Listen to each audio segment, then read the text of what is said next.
we know that politicians own channels. Especially in South India, politicians own channels.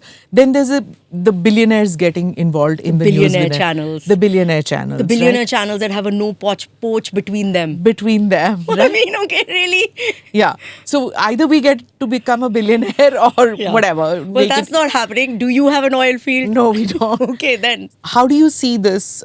Should there be some restrictions on cross-media ownership? Should there be? How do you fight this at all? I feel you can look at it as, you're a victim. But you can also look at it as an opportunity. They're corporate channels. They have commercial interests.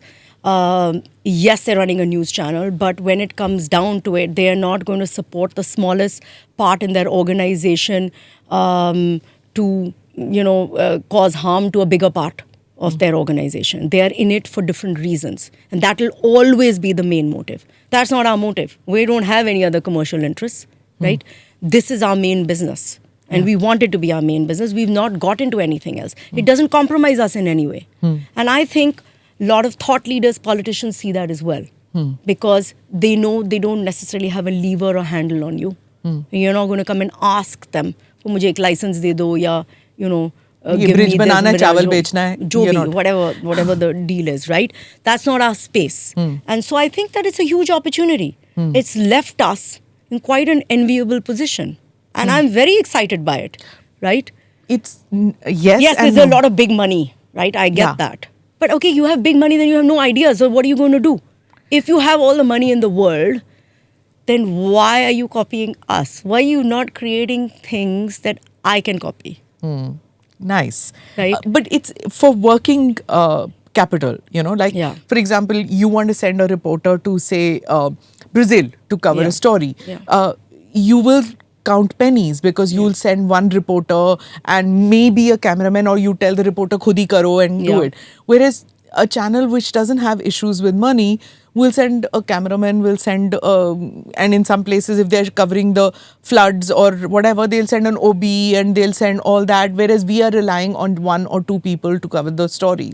So these things matter. Sometimes we can't do what we have to, even for news gathering, because we don't have the funds as much as a moneyed channel. Doesn't work? I don't, for me, I don't think that's a situation yet. And also, I think that the business that we are in is dependent more on ideas and grit and experience and people who want to tell a story. Not because they had an OB van and because they got a mic and they got a business class ticket. I don't know, right?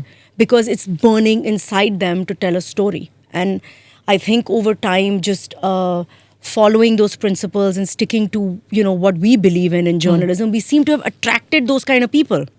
Everyone wants to be that kind of person, right? So very often I get asked, what do you do to send people to war zones? I'm like, send people to war zones? They're fighting to go to the war zone. Everyone wants to go. You didn't give me an opportunity. You gave him an opportunity. She's gone twice. Blah, blah, blah. It's a completely different kind of environment in the newsroom. Same, war, you can still say, that's glamorous, right? For journalists. But even elections, it's heat and dust. When is our bloody general elections, in June? Can't they just change it in the middle of the summer? 50 degrees, do we really have to do a general election then? Right? Okay. So now, even in that heat and dust, they're fighting of who will get to go to the ground. I hear you. Right? So that's an amazing space to be in, to have a newsroom which is fighting to be in the heat and dust, wanting to tell those stories. Not that, mujhe kyun bhej rahe ho? Mujhe to AC mein baithna hai, right? You have a lot of newsrooms which are air-conditioned studio journalists. They cannot go on the ground. They are amazing in the studio. They analyze properly in the studio, but they're not ground reporters. They're not ground reporters. If you're not on the ground, how do you know what's really going on?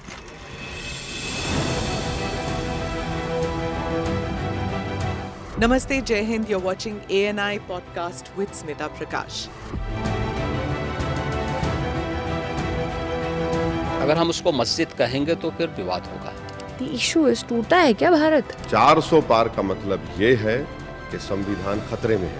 क्या हम लोग ये निर्देश देते हैं कि फला को गिरफ्तार करके जेल डाल दें? वही तो कह रहे हैं सब. ये बेबुनियाद निराधार आरोप. सच्चा सुनना चाहो देखो स्मिता प्रकाश ANI.